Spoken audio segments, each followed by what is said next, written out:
Semalam, aku mimpi. Mimpi apa? Ada perempuan rambut panjang. Dia nggak punya kaki. Dia pegang perut aku. Jangan buka pintu, bisik Bu Rini. Apapun yang terjadi. Halo Sobat Nusantara, gimana kabarnya?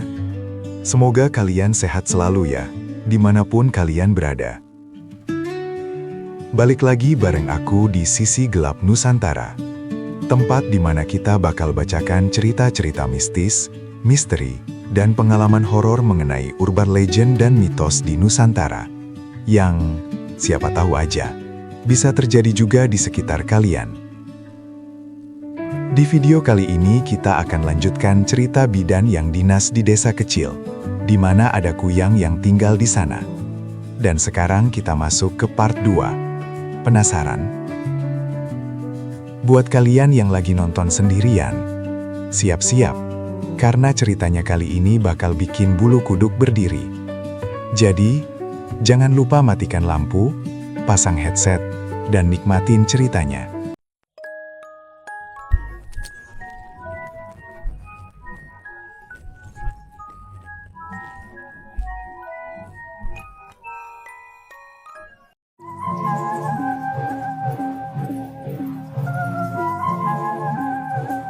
Ketakutan itu tidak pergi, bahkan saat pagi datang. Aku masih duduk di lantai rumah Maya, waktu cahaya matahari mulai masuk dari sela kain penutup jendela. Udara pagi dingin. Bau asap semalam masih nempel tipis di baju. Maya tertidur di kursi. Kepalanya bersandar ke dinding. Wajahnya pucat. Tangannya masih melingkari perutnya, seperti takut melepaskan. Aku berdiri pelan. Kakiku pegal. Badanku rasanya berat. Kayak nggak tidur sama sekali. Pak Surya masuk ke dalam. Wajahnya lelah, tapi sikapnya tetap tenang. Pagi nanti akan normal, katanya pelan. Seperti biasa. Aku menatapnya. Memang bisa begitu, Pak. Dia menatap balik. Tatapannya datar. Harus bisa. Warga satu persatu pamit. Obor sudah padam. Tanah di luar disiram air. Bekas-bekas semalam dihapus cepat. Terlalu rapi. Terlalu bersih. Menjelang pagi, ayam berkokok. Anak-anak mulai lewat di jalan. Ada yang berlari kecil sambil tertawa. Ada yang membawa tas sekolah. Seperti tidak terjadi apa-apa. Aku pulang ke rumah dinas. Mandi. Ganti baju. Tapi bau amis itu masih terasa di hidungku, meski air sudah mengalir lama. Aku buka jendela. Burung-burung kembali, hinggap di pohon pisang, berkicau. Normal. Terlalu normal. Pagi itu, puskesmas buka seperti biasa. Bu Rini datang berobat. Pak Darto ngeluh pegal. Semua senyum. Semua bercanda ringan. Tidak ada yang membahas malam tadi. Seolah ada kesepakatan tak tertulis untuk melupakan. Menjelang siang, Maya datang. Jalannya pelan. Suaminya di sampingnya. Mereka terlihat baik-baik saja. Hampir terlalu berusaha terlihat baik-baik saja. Aku nggak apa-apa, kata Maya cepat, sebelum aku sempat tanya. Janinnya masih bergerak. Aku periksa. Detaknya masih ada, teratur. Tapi waktu aku pegang perutnya, dingin. Bukan dingin ruangan. Dingin yang bikin telapak tanganku merinding. Kamu jangan keluar malam, kataku pelan. Maya mengangguk cepat. Iya, kami janji. Aku ingin percaya. Tapi saat mereka pergi, aku lihat sesuatu di leher Maya. Bekas merah tipis. Seperti bekas jari. Aku memanggilnya. Maya. Dia menoleh. Kenapa? Aku ragu. Lalu menggeleng. Enggak. Hati-hati di jalan. Maya tersenyum kecil, lalu pergi. Aku berdiri lama di depan puskesmas. Matahari siang terang. Desa hidup seperti biasa. Tapi aku tahu sekarang, ketenangan ini bukan karena bahaya sudah pergi, melainkan karena bahaya sedang menunggu. Dan kali ini, dia sudah memilih. Aku masih berdiri di depan puskesmas. Waktu angin siang lewat pelan. Daun pisang bergesek. Suaranya halus, tapi bikin leherku dingin. Aku masuk lagi ke dalam. Niatnya mau beberes. Tapi pikiranku masih ke Maya. Ke bekas merah di lehernya. Tidak lama kemudian, Maya balik. Kali ini sendirian. "Nai," katanya pelan. "Aku boleh periksa lagi?" Aku langsung mengangguk. "Kamu kenapa?" Dia duduk, tangannya meremas kain bajunya. Perutku dingin lagi. Aku pegang tangannya. Dingin. Bukan dingin biasa. Seperti habis megang logam lama. Aku angkat bajunya sedikit. Pelan. Hati-hati. Kulit perutnya pucat. Lebih pucat dari pagi tadi. Di bawah pusarnya ada bercak kebiruan samar. Seperti memari yang baru muncul. "Kamu jatuh?"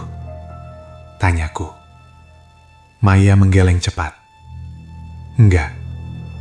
Aku cuma duduk di rumah." Aku tempelkan stetoskop. Dengarkan. Detak jantung janin masih ada. Pelan. Tapi ada. Aku lega. Sedikit. "Naya," bisik Maya. "Semalam, aku mimpi." "Mimpi apa?" "Ada perempuan rambut panjang. Dia nggak punya kaki. Dia pegang perut aku." Tanganku berhenti. "Dia bilang apa?" tanyaku. Pelan. Maya menelan ludah. Dia cuma senyum. Tapi dingin. Aku tarik napas dalam. Itu cuma mimpi. Aku bohong. Dan Maya tahu. "Kenapa aku terus?" tanyanya, hampir menangis. "Kenapa bukan yang lain?" Aku tidak punya jawaban yang adil. Di luar, terdengar suara anak-anak tertawa. Suara normal. Dunia berjalan. Aku balut perut Maya dengan kain hangat. Aku suruh dia pulang dan istirahat. Jangan buka jendela. Jangan keluar sore atau malam. Sebelum pergi, Maya berhenti di pintu. "Nai, kalau dia datang lagi?" Aku menatap mata Maya. "Kamu panggil aku, kapanpun waktunya." Maya mengangguk, lalu pergi. Begitu pintu tertutup, aku duduk lemas. Tanganku masih terasa dingin. Aku sadar sekarang. Pengusiran semalam bukan akhir. Itu cuma peringatan. Dan sesuatu sudah sempat menyentuh Maya. Cukup lama untuk meninggalkan dingin yang tidak mau hilang. Aku masih di puskesmas ketika cahaya sore mulai redup. Matahari belum tenggelam sepenuhnya, tapi bayang-bayang sudah memanjang.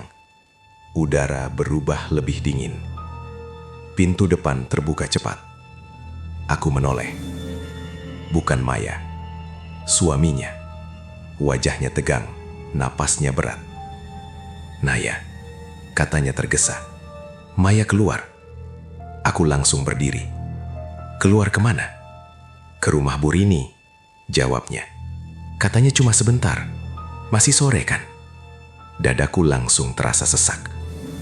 Aku sudah bilang, jangan keluar menjelang malam. Ucapku pelan, tapi tegas. Dia mengusap wajahnya. Aku pikir belum gelap. Orang-orang juga masih di luar.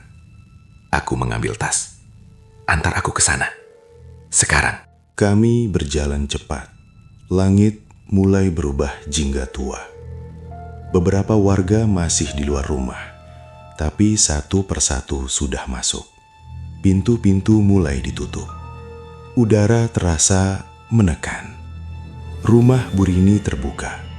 Di dalam, lampu sudah menyala. Maya duduk di kursi bambu. Segelas teh hangat ada di depannya. "Kamu kenapa ke sini?" tanyaku langsung. Maya kaget. "Aku cuma ngobrol, biar gak kepikiran." Bu Rini muncul dari dapur. "Belum malam, Nay," katanya. Mencoba tenang. "Sebentar saja." Aku ingin membantah, tapi waktu itu matahari benar-benar sudah hilang di balik bukit. Maya berdiri. "Aku gak apa-apa kok." Dia tersenyum. Terlalu dipaksakan. Tiba-tiba wajahnya berubah. Senyumnya runtuh. Dia meringis. Tangannya refleks memegang perut. "Maya?" Aku mendekat. "Dingin?" katanya lirih. Tiba-tiba, dingin. Aku menempelkan tangan ke perutnya. Dingin itu menusuk. Bukan dingin udara senja. Seperti es yang ditekan lama-lama. Bu Rini mundur satu langkah. Wajahnya pucat.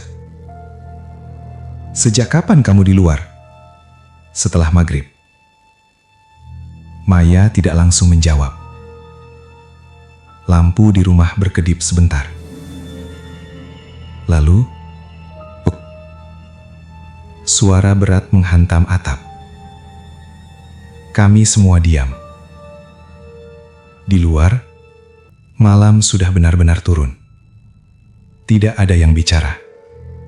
Tidak ada yang bergerak. Aku bisa mendengar napasku sendiri. Pendek, berat. Lalu, dari atas, sesuatu bergerak. Bukan langkah kaki. Bukan gesekan. Lebih seperti tubuh basah yang merayap pelan di genteng. Aku berbisik, hampir tak bersuara. "Masuk kamar. Sekarang." Belum sempat Maya melangkah, cairan menetes dari sela genteng. Tik. Tik. Kental. Amis. Maya menjerit. Suaminya langsung memeluknya. Aku berdiri di depan mereka, meski lututku gemetar hebat. Dari luar terdengar suara di udara. Bukan kepakan sayap. Lebih seperti kain basah yang diseret angin malam. Bu Rini berbisik. Suaranya pecah. Dia datang. Setelah gelap. Aku menatap langit-langit rumah. Dan saat itu aku sadar. Bukan waktunya yang salah. Tapi kami yang terlambat masuk ke dalam. Karena bagi makhluk itu, malam selalu cukup. Kalimat itu terngiang di kepalaku saat aku masih menatap langit-langit rumah Bu Rini. Suara gesekan di atas genteng belum berhenti. Pelan, sabar. Seolah tahu kami semua di bawahnya tidak kemana-mana. Lampunya mati. Bisik Bu Rini tiba-tiba. Lampu berkedip sekali lagi.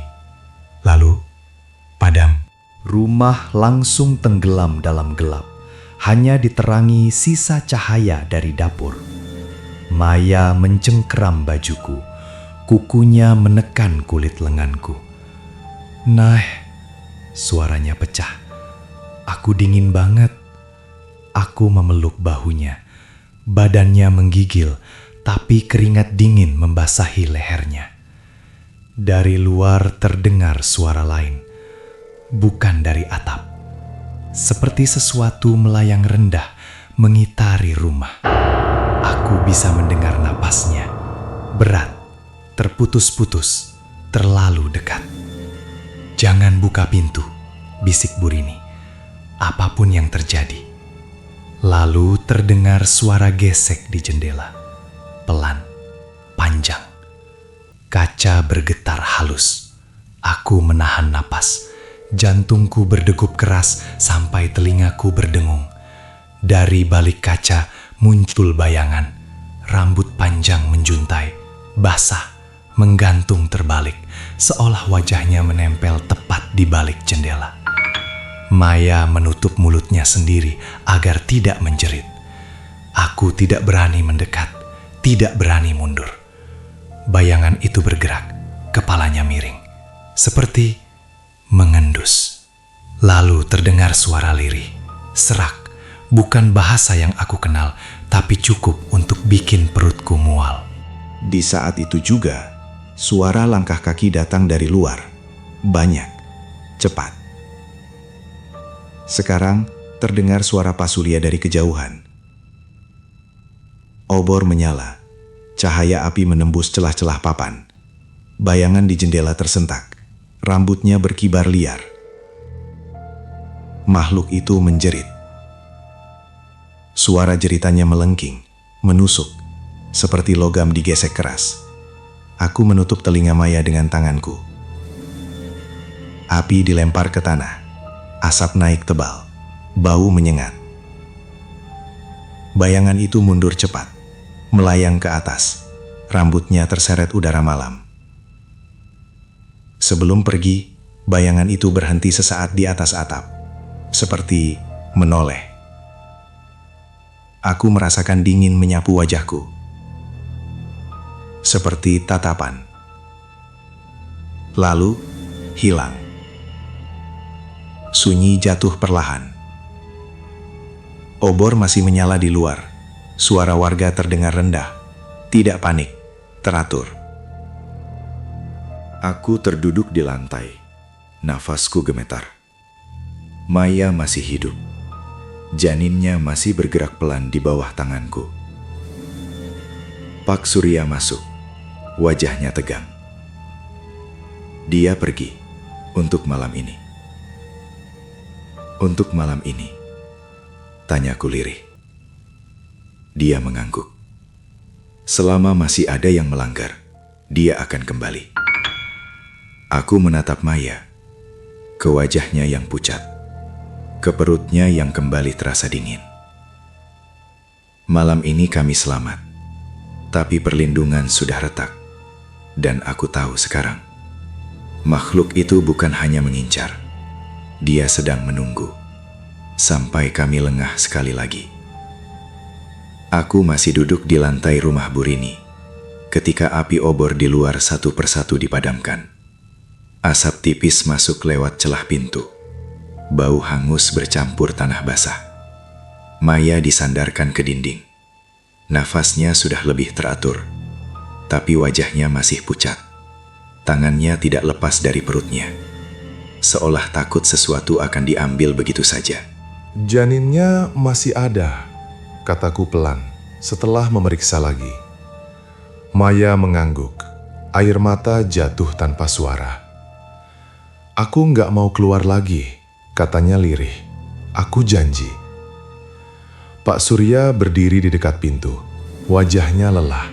Garis-garis di dahinya makin dalam.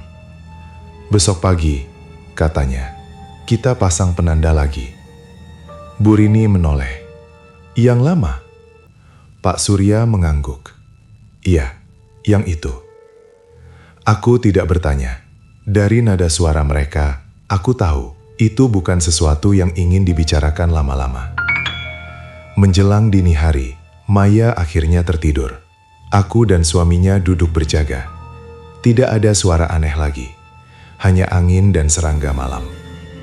Saat langit mulai terang, aku keluar sebentar. Desa kelihatan biasa.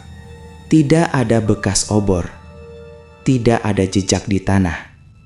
Semua seperti dibersihkan terlalu cepat, terlalu rapi, terlalu bersih. Orang-orang mulai keluar rumah. Ada yang menyapu, ada yang menjemur pakaian. Senyum kecil dilemparkan, seolah malam tadi cuma mimpi buruk bersama. Aku kembali ke puskesmas pagi itu. Badanku capek, tapi aku tetap buka seperti biasa. Menjelang siang, ada warga datang, keluhan ringan. Semua bicara pelan, hati-hati. Tidak ada yang menyebut nama makhluk itu. Sore harinya, aku dengar kabar. Suami Maya harus keluar desa. Tugas mendadak. 2 hari. Aku langsung ke rumah mereka. Kamu jangan sendiri, kataku tegas. Maya mengangguk. Aku bisa, katanya cepat. Aku di rumah saja. Pintu aku kunci, jendela aku tutup. Nada suaranya terlalu yakin, seperti ingin meyakinkan dirinya sendiri. Aku ingin memaksa, ingin bilang 2 hari itu terlalu lama, tapi kata-kataku berhenti di ujung lidah. Karena di siang hari, desa memang terlihat aman. Saat aku pamit, Maya berdiri di depan pintu, tangan di perut, senyum kecil di bibirnya. "Nay," katanya, "makhluk itu cuma datang malam kan?" Aku mengangguk pelan. Iya. Dan saat itulah aku sadar. Keputusan salah tidak selalu dibuat saat takut. Kadang justru dibuat saat semuanya terasa tenang. Aku berdiri di halaman puskesmas sore itu, melihat Pak Surya dan beberapa warga berkumpul. Di tangan mereka ada barang-barang yang tidak biasa di bawah terang-terangan. Ikatan daun kering, kain hitam kusam, botol kecil berisi cairan keruh, penanda lama. Bu Lina berdiri paling depan, wajahnya keras, tidak ada ragu di matanya. "Kita pasang sebelum maghrib," katanya, "biar dia tahu batasnya." Beberapa warga mengangguk, tapi tidak semua. Pak Darto menghela napas panjang. Bukannya ini dulu pernah bikin masalah? Bu Lina menoleh tajam. Masalah lebih besar kalau nggak dipasang. Aku memperhatikan dari jauh. Perasaanku tidak enak. Bukan karena penandanya, tapi karena suasana. Terlalu tegang untuk sore yang seharusnya tenang. Aku mendekat. "Penandanya di mana saja?" Pak Surya menjawab. "Di batas desa, di sekitar rumah ibu hamil, dan di tempat yang pernah dilewati." Aku langsung teringat Maya. "Rumah Maya juga?" tanyaku. Bu Lina mengangguk. "Paling penting, kami bergerak sebelum matahari tenggelam. Langkah cepat, tidak banyak bicara. Seolah waktu mendorong kami dari belakang." Di depan rumah Maya, Bu Lina berhenti. Dia menggantung kain hitam kecil di atas pintu. Pak Surya menuangkan cairan dari botol ke tanah, membentuk garis tipis. Maya berdiri di balik pintu, mengintip, wajahnya pucat. "Apa itu?" tanyanya. "Pelindung," jawab Bu Lina singkat. "Jangan dilepas." Maya mengangguk, tapi aku melihat matanya ragu. Setelah itu, kami lanjut ke batas desa. Di bawah pohon besar, penanda terakhir dipasang. Daun-daun bergetar pelan, meski angin hampir tidak ada. "Cukup," kata Pak Surya akhirnya. Kami semua menarik napas, lega, sedikit. Saat kami kembali, aku menoleh ke belakang, ke arah rumah Maya. Di atas pintunya, kain hitam itu tergantung miring, tertiup angin kecil. Aku hampir melangkah kembali untuk membetulkannya, tapi Pak Surya menepuk lenganku. "Sudah, gak apa-apa." Aku berhenti. Maghrib datang. Azan terdengar dari kejauhan. Warga desa perlahan masuk ke dalam rumah masing-masing. Malam turun. Dan entah kenapa, aku merasa penanda lama itu tidak lagi cukup. Bukan karena salah pasang, tapi karena ada satu orang yang hatinya belum benar-benar percaya. Malam turun pelan. Aku sudah di rumah dinas. Semua pintu tertutup, lampu menyala redup. Aku duduk di ranjang, masih pakai baju dinas. Belum sanggup tidur.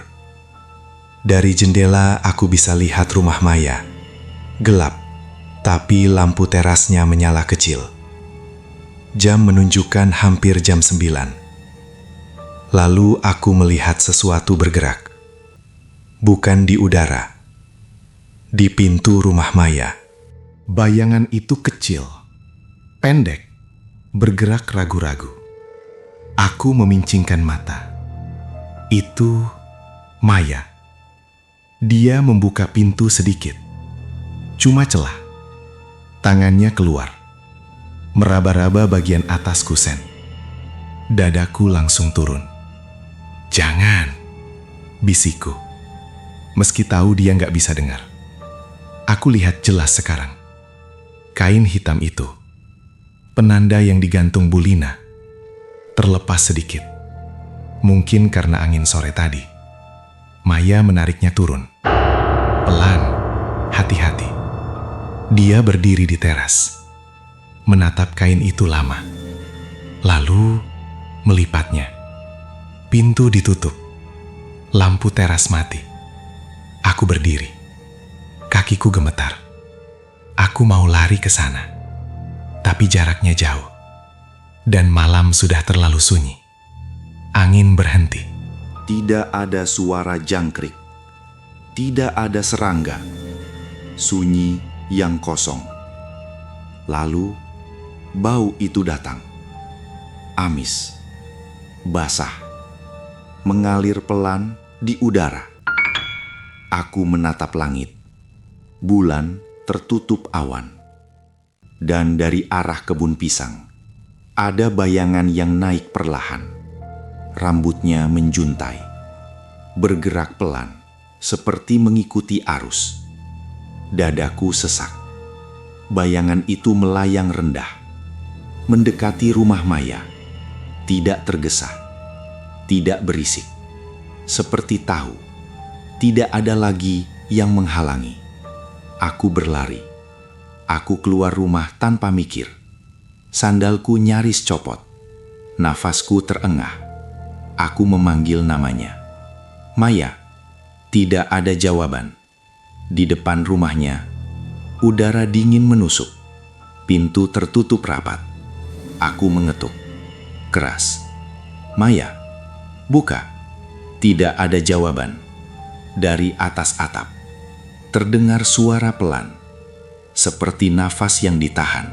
Aku mundur satu langkah, dan di detik itu, aku tahu penanda tidak dilanggar dengan paksa. Ia dilepas karena dianggap tidak perlu, dan makhluk itu tidak menunggu diundang. Aku berdiri tepat di depan pintu rumah Maya. Tanganku gemetar saat aku mengetuk lagi. Lebih keras. Maya, Naya, buka. Tidak ada jawaban. Udara di sekeliling rumah terasa berat. Dingin. Seperti menekan dada. Lampu teras mati. Jendela gelap. Terlalu gelap. Dari atas atap, terdengar suara napas. Pelan. Berat. Aku mundur setengah langkah. Mendongak. Di atas genteng, bayangan itu terlihat jelas sekarang. Rambut panjangnya menjuntai, bergerak pelan seperti basah. Tubuhnya melayang rendah. Darah menetes dari lehernya, jatuh ke genteng, lalu ke tanah. Tik. Aku menahan jerit. Bayangan itu menurunkan kepalanya, seperti melihat ke arahku. Aku mundur lagi. Kakiku terasa berat, seolah lantai menahan. Tiba-tiba, krek, pintu rumah Maya terbuka sedikit. Aku tersentak. Maya. Pintu terbuka lebih lebar. Maya berdiri di sana. Wajahnya kosong. Matanya setengah terbuka. Seperti orang mengantuk. Tangannya memegang perut.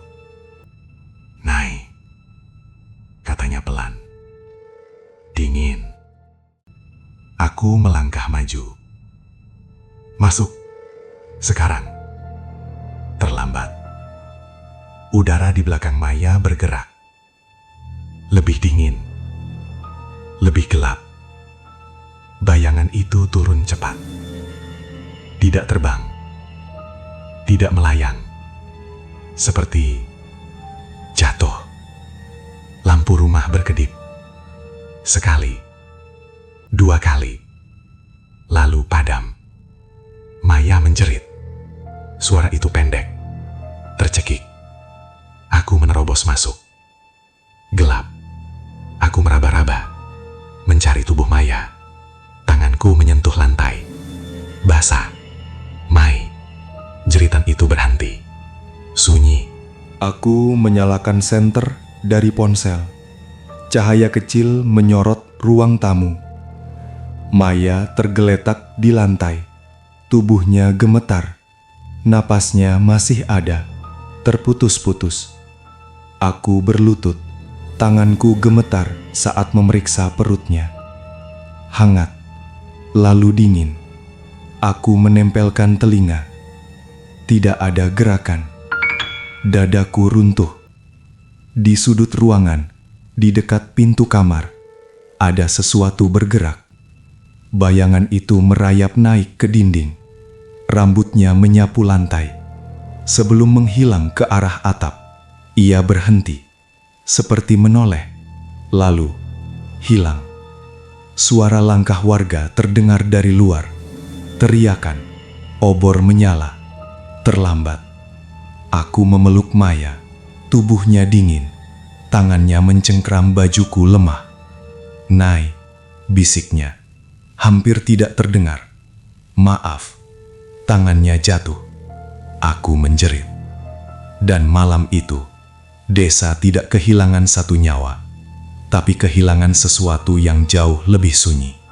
Sesuatu yang tidak bisa dikubur, tidak bisa dilindungi lagi. Terima kasih banget buat kalian yang udah nonton sampai akhir.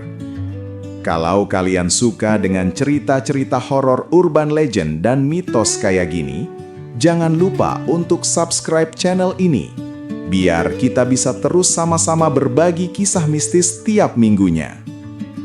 Jangan lupa juga buat like videonya, tulis komentar tentang pendapat kalian, dan share ke teman-teman kalian biar mereka juga bisa ngerasain ketegangan yang sama. Dan yang paling penting, aktifkan juga lonceng notifikasinya supaya kalian gak ketinggalan cerita-cerita horor terbaru dari aku. Oke teman-teman, sampai jumpa di cerita horor berikutnya. Di mana cahaya padam, disitulah kisah dimulai.